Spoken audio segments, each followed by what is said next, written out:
Hello and welcome to Mind Shifters Radio. I'm Tim Hayes. I'm your host for the first hour. And today is Friday, June 27th, 2025. As always, we're grateful to everyone who chooses to join us here, whether you're listening live or through the archives, as we spend another couple of hours teaching and supporting people in using some of the most powerful, effective, efficient, and accessible tools I've ever encountered. These tools are available absolutely free through the tireless efforts of Dr. Michael and Jeanie Ryce on the website at whyagain.org. If you go to that website and click on the two words that say Start Here in the upper left-hand corner, it will take you to a page where you can download and read Chapter 24 of Dr. Michael Ryce's book. His book is titled, Why Is This Happening to Me Again? And that chapter of the book contains a narrative description and explanation of the primary tool in this work. That tool is called the Reality Management Worksheet, sometimes called the Reality Management Wake-Up Sheet, and it's a tool I've been using to great effect for over 20 years now to improve the quality of my life and most of my relationships, and to turn any negative emotional experience I have into part of the infallible guidance system that each and every one of us has been given. You can also download the actual worksheet process itself. It's a simple PDF file. Click the link, download it, print it off, copy it as often as you'd like, and use it over and over again, absolutely free. You can also download a whole host of audio files of shows just like this one, where people have been stepped through that worksheet process. And if you choose to listen to them even repeatedly, they can serve as a powerful tutorial for you to help you get maximum benefit from these tools in the shortest amount of time possible. You can also go to your app store and type in the three words HeartLand Aramaic Forgiveness. And if you choose to do that, before you're done typing the word forgiveness, you'll see the glowing heart icon. If you tap on that, it will let you download a completely free and private app that contains the Reality Management Worksheet. It contains an abbreviated version of that worksheet process, and it contains a copy of the Dragon Klingon game, which is a wonderful way to introduce these tools to even younger audiences. And we hope people do all of that soon and often, primarily because it tends to improve the quality of people's lives the more they actively apply these tools in their lives. Secondarily, because it tends to prompt comments, questions, answers, and testimonials. If you have any of those to share with us, please do so. You can email me at tjh@mindshifters-academy.org, or you can email Jeanie at jeanie@whyagain.org. That's whyagain.org.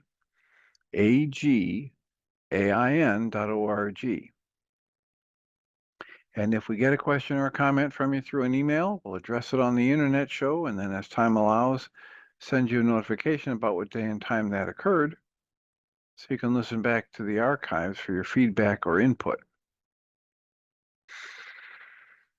And we're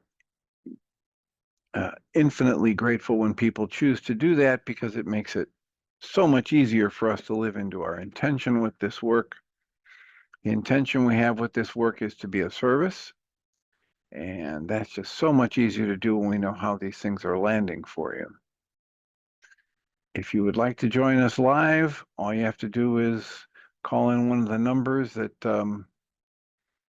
Zoom makes available and enter our meeting ID, which is 853-2357-4173. That's 853-2357-4173. You can also just open a Zoom window, a browser window, and go to zoom.us, and then type in that meeting code, and you'll be able to participate in whatever way you want. Just audio and video, typing in the chat room, etc.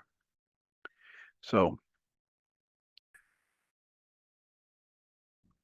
we have plenty of time for comments and questions. We have had a pretty full 3 days leading up to this. Yesterday's discussion seemed to stir up a lot of things for people. The idea of releasing any attachment to being seen as special or to be seen as having made progress, either in your own eyes or somebody else's eyes.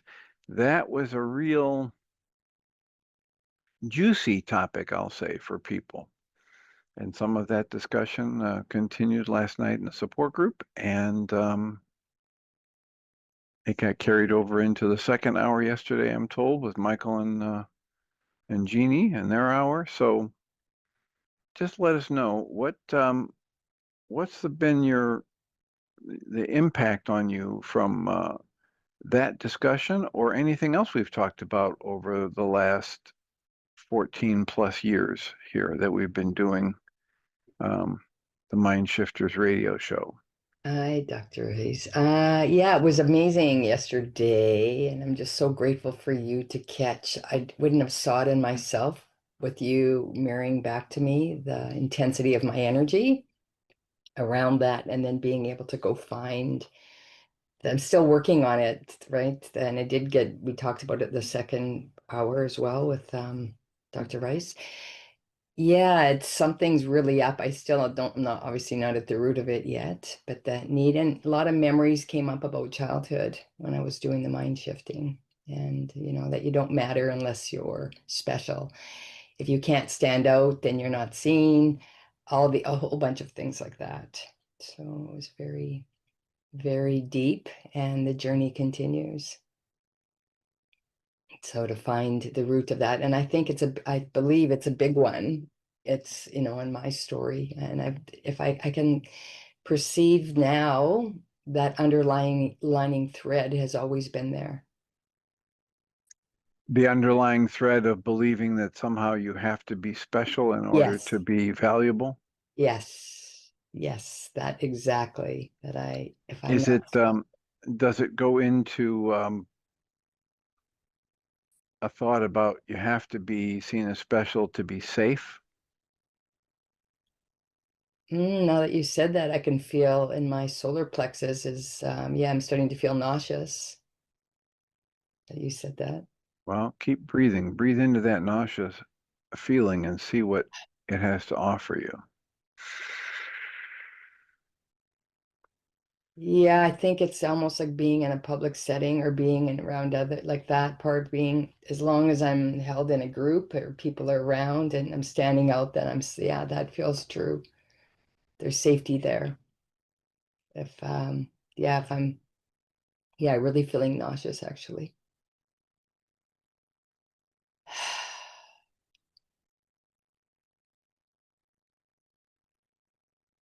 Yeah. Yeah, I think it's hidden, whatever that is. I can just feel right in my solar plexus. And it's going right down into my sacral as well. Well, the simplest thing to do here is as you keep breathing, just visualize as many details about the sensation as you can. Size, shape, texture, temperature, movement, placement. Does this feel like an energy? Does it feel like a Feels like an solid? energy. I've been working through this, so maybe I'm just going deeper to a core. So I can feel like there's a tension going. Now, I didn't notice it before, but it's actually right on my sacral, goes up into my diaphragm, and it feels like a big ball at the sacral. And then going up to the diaphragm, it's more like a tube, and then it goes up into my liver, up the right side, all the way up my neck. So just stay with it and breathe and ask yourself, does it have a color associated with it? Feels black, And does it have a texture? Is it smooth or is it jagged, almost rough? like tire treads. Okay. And is there a movement involved? Is it constricting or expanding? Is it Very vibrating? Is it vibrating and constricted. okay? Now just speak directly to that sensation with the ball and the tube and the black and the vibrating and constricted, and just talk directly to it and ask it, what message do you have for me? Yeah, it is to do with safety. It's just saying safety. Okay. I just heard the word. Yeah, the safety just dropped into my head. And is this just play around with asking yourself, is it physical safety? Is it emotional safety? And just watch what bubbles up. When you just invite this energy and this shape to teach you about itself, what do you notice? For some reason, I'm just saying spiritual safety. I have no idea what that means. Okay. Does And it just gently keep repeating like we do in the forgiveness pattern. I cancel my need to be right. I cancel my need for anyone or anything to change, including this sensation within me, including myself. I cancel my need for my goal of safety in this moment. I put my conscious logical mind on the shelf for now, and I ask to be shown what's the hidden part of my own mind or the message behind this energy. And just gently invite it to teach you about itself. and what I heard was I want to be safe in this world. That's the goal. So just breathe and soften and notice what happens when you say, I cancel my goal to be safe in this world. I cancel my emotion of fear, and I ask to be shown the hidden part of my own mind that's actually generating this energy and sensation and these thoughts. And just notice how old you are, where you are, who else is there, and what's happening. If any images come up from the recent or distant past, just go there and see what they have to offer you. And just trust that anything that comes into your awareness right now is going to be part of what you need to see to begin to heal here and move forward. Seeing maybe 2 years old. We're very poor, lived in a little shack, but yeah, I'm on the floor, and I think I just may have got backhanded by my father. And I can see looking up, and he's looking at me with extreme disdain, and I'm on the floor crying, right? But I can see Keep your breath moving. Allow the tears to come. there's no support, right? There's no safety there. There's nowhere to lean in. Like Oh, okay, so but now you've got that part of you within inside of you, and you can comfort that part. So we encourage people to give themselves a hug, to envision themselves as they are as the adult, walking into that scene, going over to the 2-year-old and letting her know, I'm you all grown up. Lectures aren't necessary. It's an energetic exchange. When you let that 2-year-old know that you can feel everything she's feeling, you understand all the thoughts she's having, and you're really her all grown up. Breathe into that and just spend some time with her after you've connected and you get her to have the felt sense that you're her all grown up. And maybe you're picking her up and giving her a hug, or maybe you're walking hand in hand with her someplace, but you just gently keep asking her, what do you need from me to feel better right now? This is the adult Susan asking her younger self, 2 years old or whatever, what do you need from me to feel better right now? And just watch what happens. she wants to feel safe in the masculine part of me. Okay. And so find a way in this brief visualization. It's all under your control. You can go anywhere at any time with anyone doing anything, and just create a visualization with you and the 2-year-old that helps her feel safe within the masculine part of herself. Just picking her up. I'm standing up, picking her up and just holding her like really like in a loving, firm way. And just she's resting her head on my shoulder and I'm just patting her bum. Okay. And are you staying in that scene or have you changed the scene? Are you in a I new know location? I'm staying in that scene, letting her know that we're safe no matter where we are, that I've got her. That I've got her and she's completely safe and safety's on the inside. And now notice as you're doing that and you're tapping, What's happening with that sensation that was that ball and that tube Yeah, it's from your starting sacrum to, coming up? yeah, it's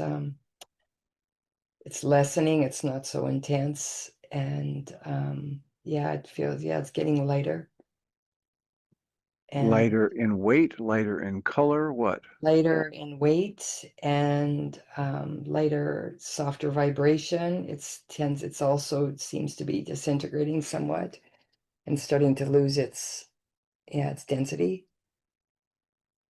Yeah. So why don't you try and get a picture of yourself with that 2-year-old version of you? And the only restriction to this picture is that whoever looks at it instantly knows the adult Susan feels good, the 2-year-old Susan feels good, and the two of them are thrilled to be together. So you can be anywhere at any time with anyone doing anything. Can you get a picture like that with you and the 2-year-old Susan? Yeah, I've got her facing outwards in my heart. I could be in a baby Bjorn, Okay. in there in my chest, and I've got her strapped in right inside my heart, looking out, so she's aware of everything. Okay. And if And you were to go ahead. safely, and just safely, I've got her like she's always with me. Okay. And if you were to put a frame around this picture, what color would the frame be? I want to say red and yellow. And when you think of the colors red and yellow, what emotions are you aware of? Well, red means grounded to me now, like being rooted, and yellow means sovereignty and inner will. So take that energy, that beautiful picture and that energy, and move it like a healing wave of things swirling around your face, your head, your neck, your shoulders, your torso, your arms, just sweeping away stress and tension, dissolving any discomfort, like a soothing, healing, cleansing energy swirling around from the top of your head all the way down to your feet, pushing any stress and tension in front of it, dissolving stress and tension that remains, and do it again and again from the top of your head down to your feet until it feels complete. Softening, breathing, and allowing. Gently just moving that beautiful picture of you and the 2-year-old you in your heart, and that red and that yellow color. And let the energy do this soothing healing. Use the breath to move that energy through your system until it feels complete. And then let me know how that exercise was for you.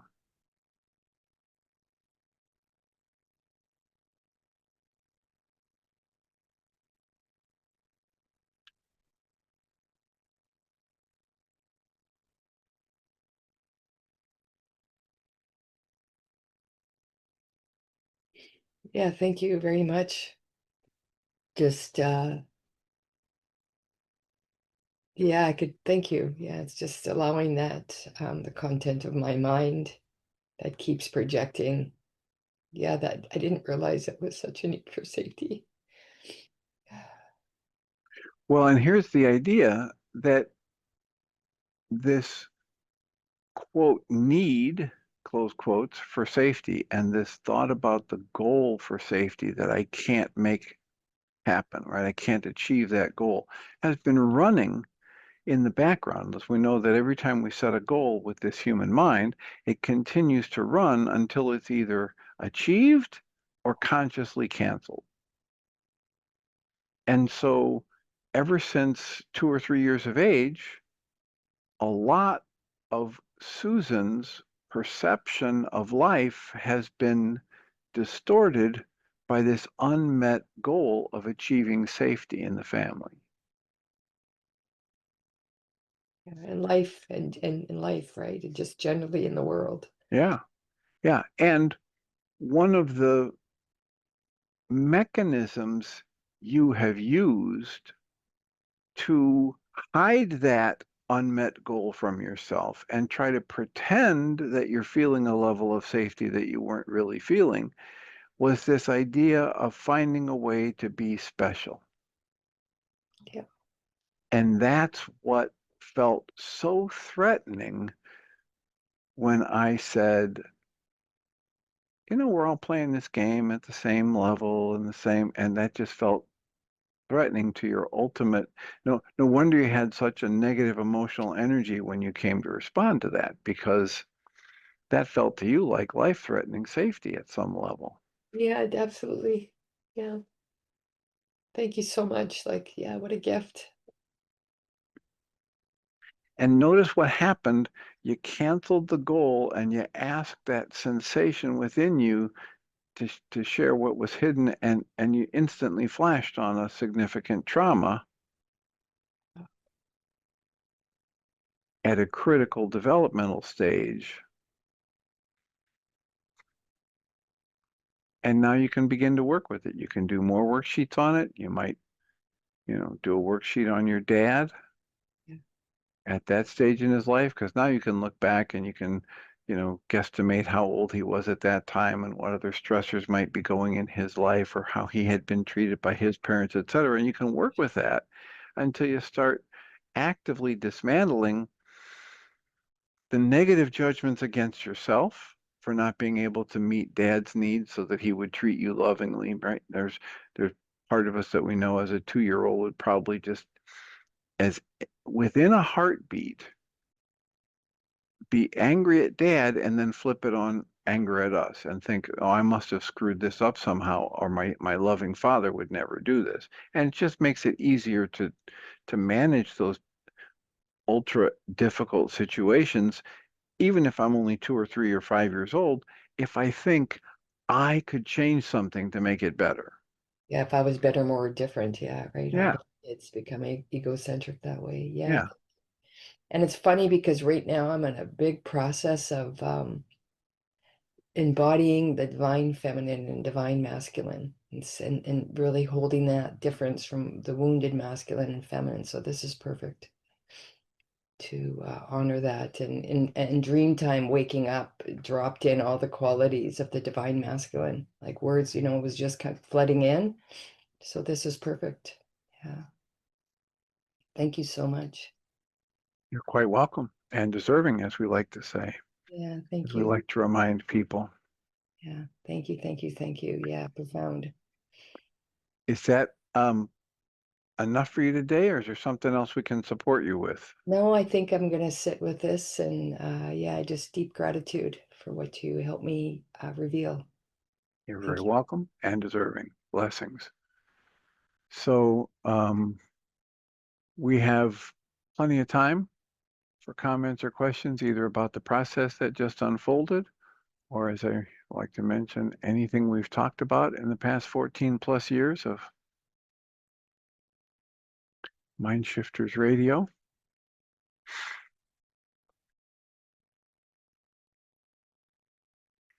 Uh, I feel like a point of clarification that the power in what just happened unfolds when I'm willing to release my attachment to being right. There's one of the core pieces in the Reality Management Worksheet.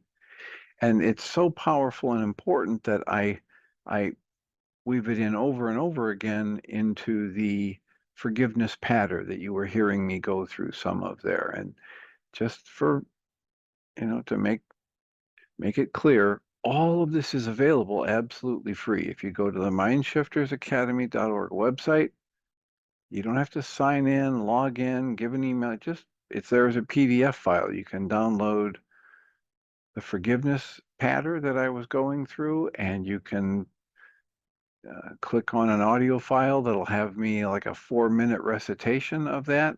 And you can use that to help yourself gradually produce this muscle memory for what it's like to say, I cancel my need to be right and I cancel my need for anyone or anything else to change, as you breathe and soften. So you've got a physical stimulation of the parasympathetic response, which is that calming, resting, and digesting response, pairing that with these statements of, it's safe for me to let go of my need to be right. It's safe for me to let go of my desire for anyone or anything to change. And I get that felt sense of that deeper relaxation, which, if I'm willing to practice it, I can develop a muscle memory for it. And then going forward in time, it can be a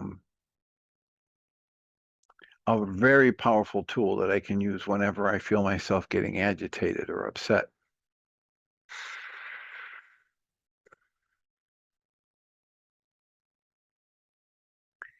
And I'll just take a pause for anybody who might be feeling like, oh, I think I want to ask a question, but I'm not sure how to formulate it,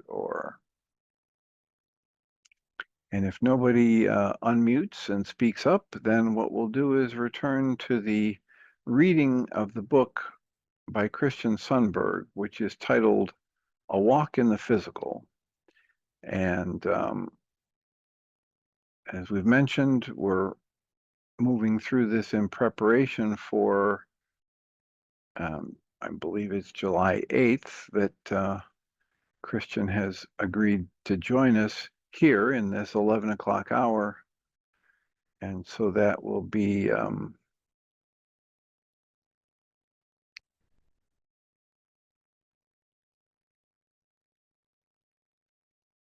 know what that is. Is that a Tuesday morning?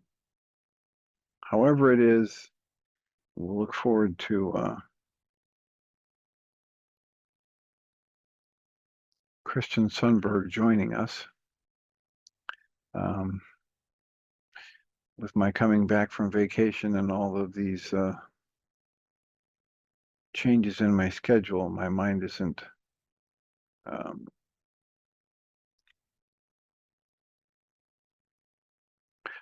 clicking on all cylinders about that, but I will clear that up and then talk about it again as we lead up to, because we're getting, maybe it was August, but whatever it was, it's only a week later than what we had been announcing. And his book titled A Walk in the Physical has 3 segments, and we've read through the first 2, and now we're in the 3rd segment where he's talking about questions and answers, questions he's been asked by spiritual seekers and answers he's been given from his meditations and whoever might, or whatever consciousness might be guiding him. And he begins this with 2 caveats. One is he considers himself a seriously flawed, struggling spiritual aspirant, just like everybody else. And to remember that we are talking about things, we're using words to kind of point at things that cannot be contained in words. They go beyond words, each new heartbeat. And the next question on the list that we'll go back to, even if we've read it before, is hell a place? And his answer is extreme vibrational distance from your capital S source, which is very roughly synonymous with living in fear. That is hell. And that can happen both in our reality system and in others. Thought responsive realities can become extremely hellish when one allows one's fear to run wild. And yet ultimately, fear has no true power. The true power is capital L love. There is never ultimately anything to fear. It is of great benefit to remember our true power and to shine rather than to live in a fear. The next question is there such a thing as eternal punishment? Christian's answer is no. He writes, the very idea of eternal punishment is not one of unconditional love. It is an earthly, fear-based idea. Eternal punishment is an idea we came up with that represents the extreme imagined end of a perceived, quote, duality spectrum, close quotes. It is the extreme of what our imagination can concoct as a result of our real experiences of pain and suffering. And these can happen on Earth. Even if it seems to last for a long time, actual suffering is always finite. It's time limited. This too shall pass is one of my favorite lines to remind myself and to coach others. This too shall pass. So that last line again says, even if it seems to last for a long time, whatever your pain or suffering is, even if it seems to last a long, long time, it's only temporary. However, we don't feel like that when it's happening, and yet the physical constraints, the separation we experience, and the fear that give rise to suffering are not fundamental aspects of being, capital B, being. While non-fundamental hellish experiences happen, they happen when fear-based intent is moved to the forefront.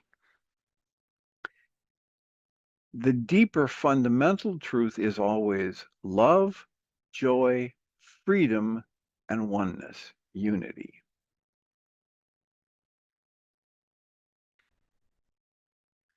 The next question he asks is there punishment in the afterlife at all?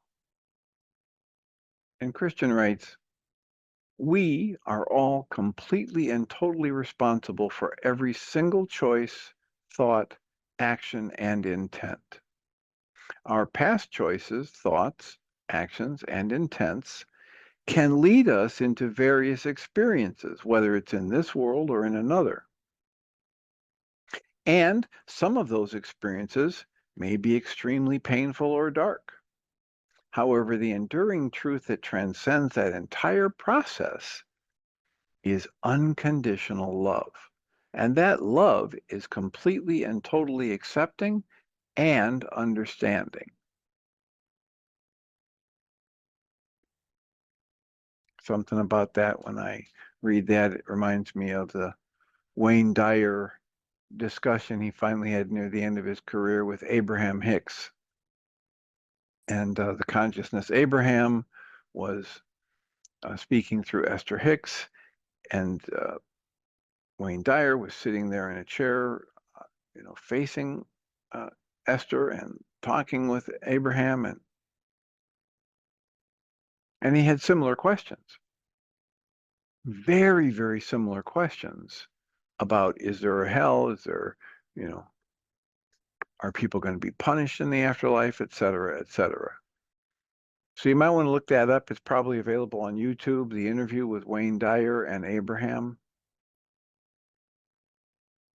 It wasn't one of Wayne's finer moments in terms of his egoic position, being very strong, and his spending a lot of effort and energy trying to get Abraham to agree with him and basically turn back on all of the Abrahamic teachings since the beginning of that channeling. And of course, Abraham didn't go there, didn't give in, didn't offer Wayne what he was suggesting he needed. So the next question that Christian brings to us is, I feel so separate, and it is like a hell. Is hell a place of total separation? And Christian writes, separation is not native to our true being, and so it can feel like hell. And yet there is no such thing as true separation. We can do we do visit various reality experiences where separation can be experienced. And yet even those experiences are ultimately based in unconditional love, and they arise within lasting unity of being. In other words, we are never, ever truly separated from anyone we love, and all of us are completely cared for, supported, and adored. At a certain level of scale, right? Clearly not everybody is cared for and adored physically. Certainly not everybody is cared for and adored the same way in terms of their physical health, their emotional well-being, etc., either within a given family or within a given culture, within a given geographic location where there might be war going on. And yet this teaching is all about your true nature, your true essence, your being, capital B being, your consciousness, some would call it your soul. And that essence of your being can't be chipped, dented, rusted, faded, or broken in any way ever. So Christian's next question that he puts in here is, if the veil is what enables us to, quote, wander far from God, close quotes, and therefore experience life differently, which can result in fearful or hellish experiences in this realm or in the next, then wouldn't it behoove us to not experience the veil and to not exercise our free will in an environment like this one? And this is a variation on a theme that we've handled this question or fielded this question a number of times on the internet show and in the support groups that we offer on Tuesday and Thursday nights from 6:30 to 9 p.m. Central Time. Why would we come here if in the non-physical realm we tap into bliss and we know our unity with our Creator and all of creation? Why would we come here? Wouldn't it be better if we never came here? Wouldn't it be better if we never forgot our true nature? Wouldn't it be better if we didn't push ourselves to have these various experiences? Christian's answer is, the veil allows us to have this type of experience. It doesn't allow us to, quote, experience life, close quotes. Consciousness can have many, many experiences that are not so veiled. He puts her in parentheses, reality systems where our true connectedness is known, close parentheses. So it's possible for us to be in a consciousness in an entirely different reality system and fully remember our true connectedness to everyone and everything, including our source. But then he goes on and says, however, being veiled permits an extremely unique form of experience. We are so creative and we are so freely curious, and we wish to expand our native joy and love in such extreme ways that we accept the earthly veil just to have this highly specialized human experience. And we do it from the position of understanding that our true nature is whole and complete, and nothing of value can be added unto it, and nothing of true value can be taken from it. So we accept this willingly.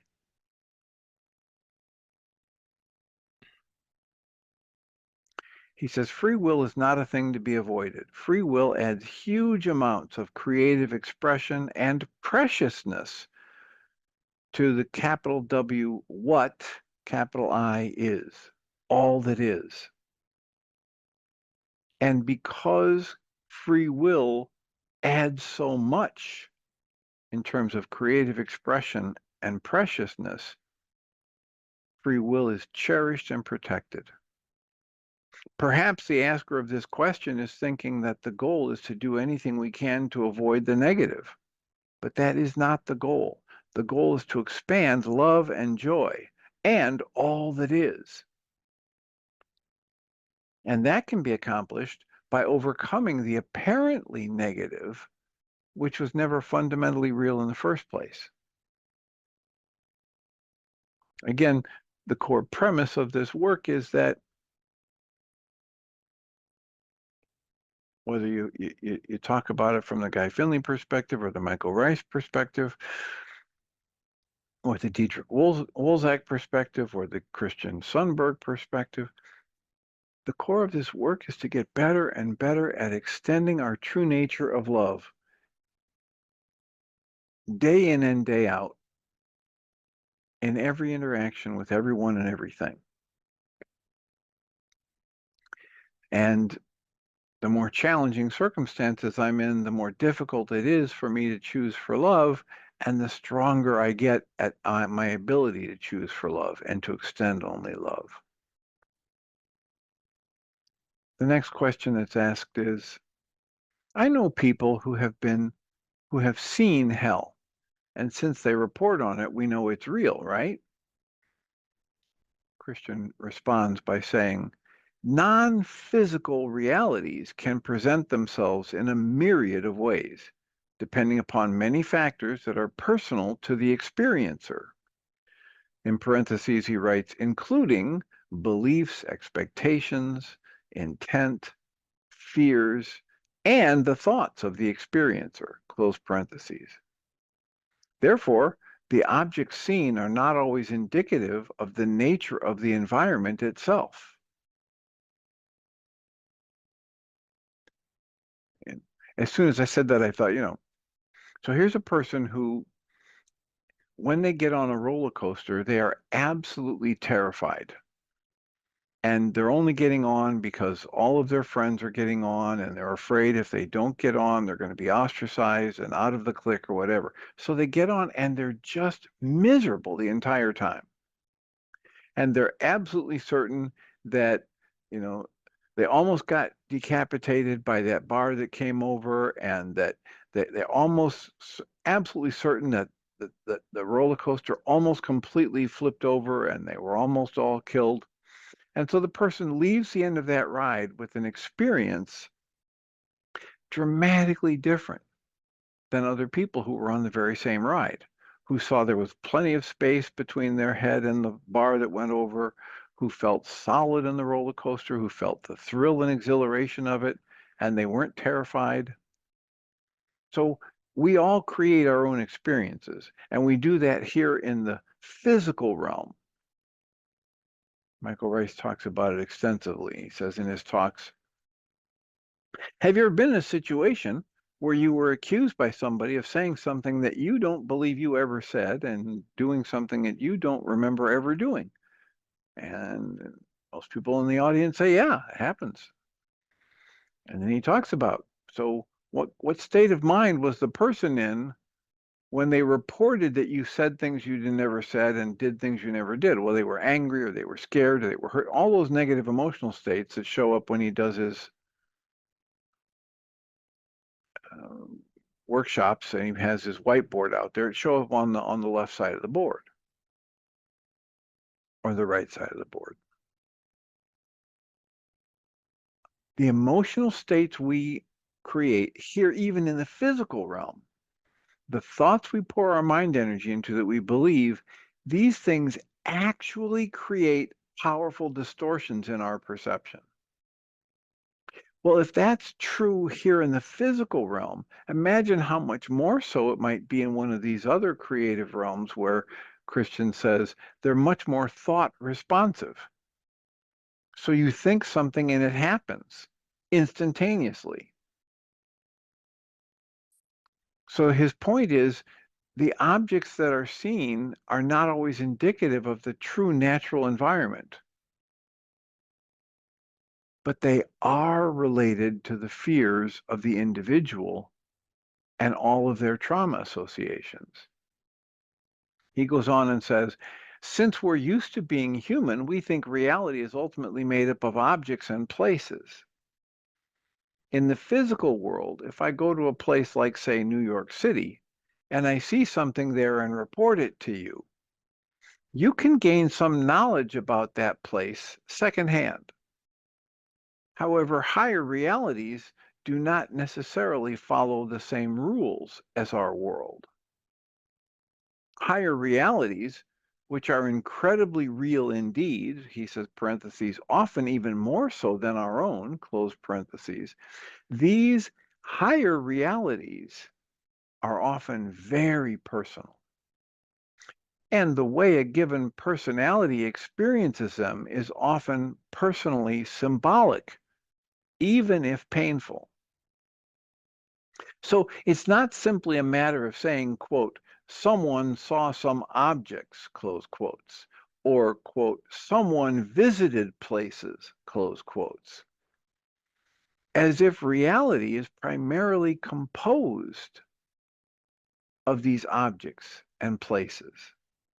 Rather, in order to understand many of these experiences, I feel it is important to recognize that consciousness is first, and then form arises second.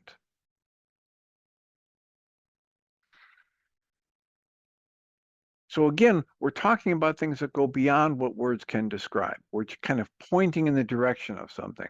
We're trying to give ourselves questions we can ask, positions we can take,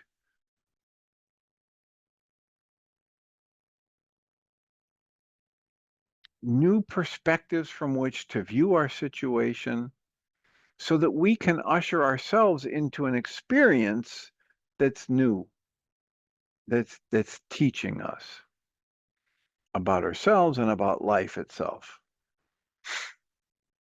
The next question he asks or poses is, are demons real? Are there evil spirits? Christian writes, generally speaking, the idea of, quote, demons, close quotes, may fall into two categories. The first is actual fellow free-willed beings who have fearful or selfish intent, who are operating in other reality systems of form. Let me try and clarify that for you the best I can from what my understanding of these words are. The first is other consciousness entities like you who are operating in the non-physical realm, in other non-physical realms, and they're coming from a fearful, scared, hurt place within themselves. It's like in the Way of Mastery in the third lesson, it says, what if when somebody steals your stereo system or some other idol that you cherish and have such deep attachment to, what if you chose to see that person as another being of brilliance and light, just like you, who has either temporarily forgotten or yet to discover their brilliance, rather than think about them as some kind of a bonehead and idiot, etc., or evil? So what if, in the first category of a demon, it might be an experience we have by interacting with the consciousness energy of someone who's operating from a different reality system, who's coming from fear or selfishness or pain. And the second possibility is the lively, quote, thought objects, close quotes, that arise from the human collective consciousness and that can be interacted with in non-physical environments, and yet they're not actually free-willed. In other words, it's like what C.G. Jung, the great psychiatrist from the past, would call the collective unconscious and the archetypes. These are, if you think about how Dr. Michael Ryce talks about in the beginning was the Word, and the Word was made flesh, but the ancient Aramaic interpretations of meanings of those words from the Bible, opening words of the Bible, are, in the beginning was the mind energy. The mind energy is the creative force. The mind energy is primary. Consciousness is primary. It's another way to talk about this. And if a lot of human beings all choose the same or very, very similar intense thought patterns and pour their mind energy into it, it's got a creative power to it.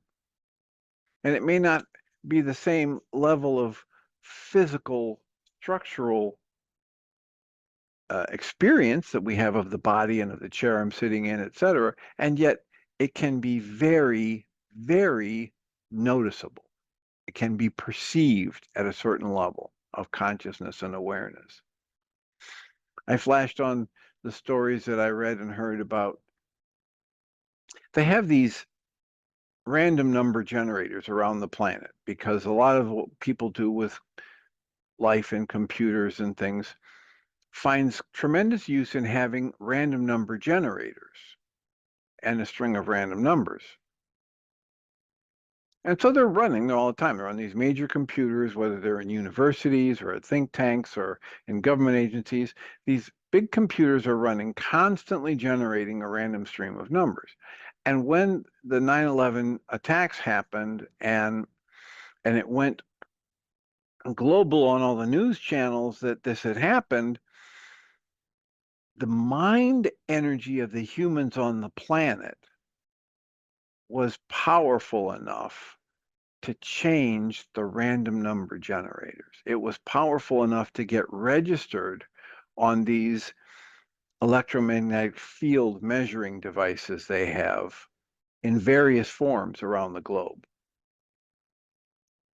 So this second possibility for the existence of what you might call a demon is, it's not another individual consciousness, it's collective consciousness focusing in a certain area from this fearful, hurt, scared perspective. He writes, in both cases, spirit with a capital S, or consciousness, transcends the duality itself. And spirit is fundamentally loving, free, powerful, and joyful. Capital S spirit can then opt in to have a discrete free-willed experience of form and duality, whether it's in this world or others, this reality or others. And now there is such a thing as any given spirit only being so good at, so adept at expressing its true loving nature within a given set of forms or constraints. So that is, each of us is only so well practiced or strengthened or evolved in our ability to extend our loving nature in these difficult situations. And each of us has the capacity to generate fear.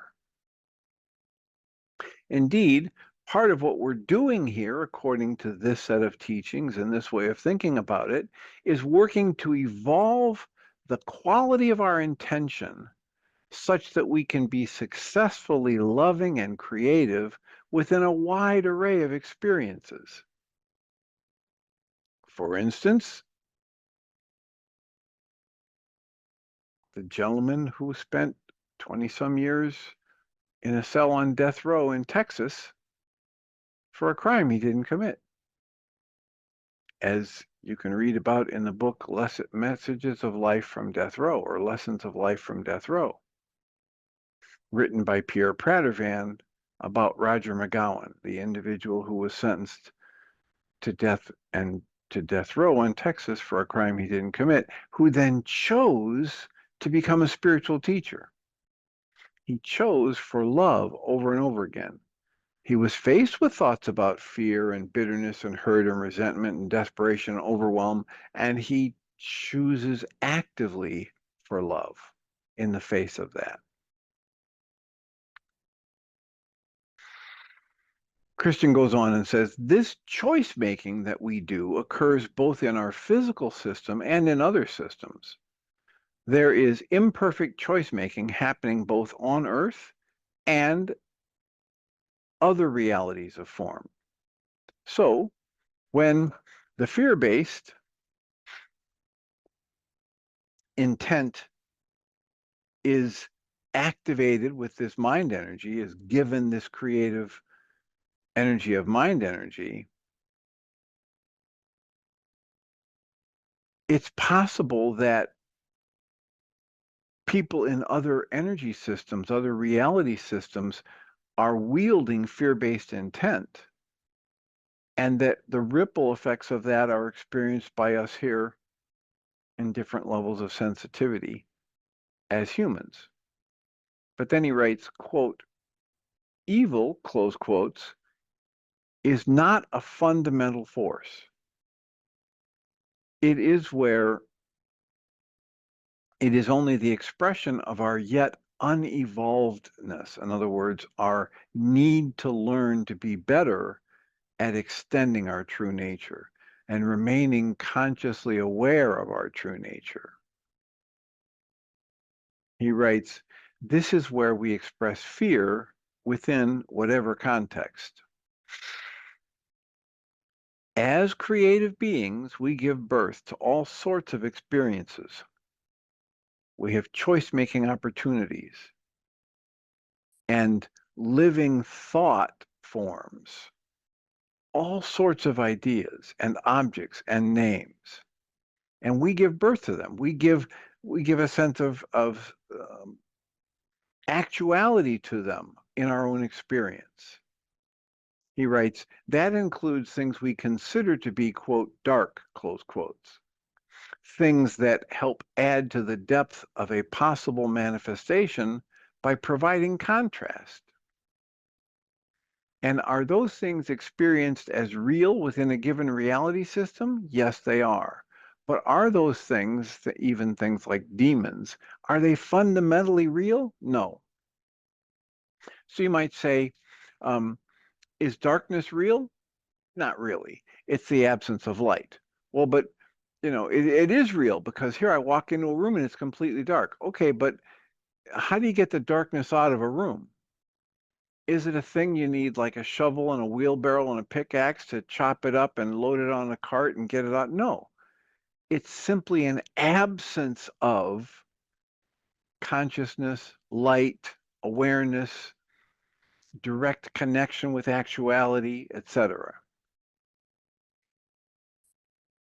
So then he writes, what is fundamentally real is consciousness itself. And that consciousness engages in all sorts of wonderful and terrifying, free-willed experiences of form in the ultimate name of joy and love.